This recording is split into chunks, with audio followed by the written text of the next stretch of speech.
I was suggesting we bomb Belgrade. I was suggesting that we send American pilots in and blow up all the bridges on the Drina. I was suggesting we take out his oil supplies. In '99, when we had bombings, as you mentioned, we did live in the apartment that is about 500 feet away from here. We would come always to this apartment and always to this building. Every single night for God knows how many nights, but particularly 15, 20 nights of bombing because our building did not have a shelter. So this building had a shelter, underground shelter. So it was just a horrifying experience for everyone, particularly for children that were, we did not really realize what is happening, why are the planes flying over our city and dropping bombs? Who does that?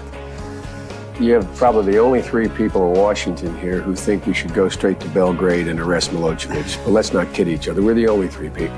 The rest of this is malarkey. The Republican Congress won't even vote for the bombing. I was celebrating my 12th birthday party at the tennis club, Partizan, where I grew up. And, during the happy birthday song, there was a plane just flying over.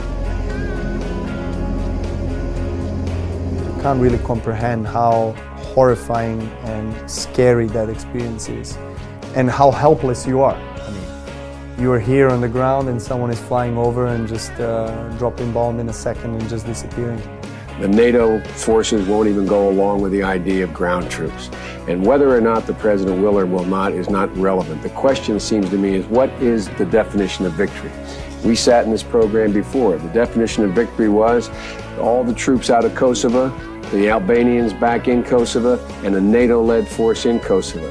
That's not total victory. That's not the victory I want. That's not the victory John wants. I've been saying we should go on the ground. We should announce there's going to be American casualties. We should go to Belgrade and we should have a Japanese, German-style occupation of that country. So we were just about to fall asleep again, and then a huge explosion happened. And then my mom, she stood up very quickly and she hit the heaters and with her head and she felt unconscious. And so it was us crying because of the bombs and us crying because mom is not reacting. And my dad is there and just, what is happening, And so luckily my dad manages to help my mom get back to herself, normal, as much as she could. And we collect our stuff quickly and just take the necessities and we go out. There was no street lights, everything was shut off, and it was so loud that we could not hear each other. We were very close to each other, but we could not, even if you scream, they don't hear you. My dad was carrying my brothers and my mom was running with stuff, and then I slipped and I fell. And as I turned around, I looked towards the building and I see this Stealth-flyene just flying and just dropping things, and then the ground is shaking. And then, of course, that's one of the most traumatic experiences and images that I had in my childhood that stayed with me till this day. And we were lucky, I think, our families, that we did not lose anybody that is very close to us. There are a lot of people that lost very close people in their lives, and that's a different level of suffering and different level of trauma. I can't even imagine the pain that I had to bear. Why, some of you ask, have I been so relentless on Serbia and Koštunica, who I do not trust? Why have I been so persistent in not providing aid to the people of Serbia, who are many good people? Why?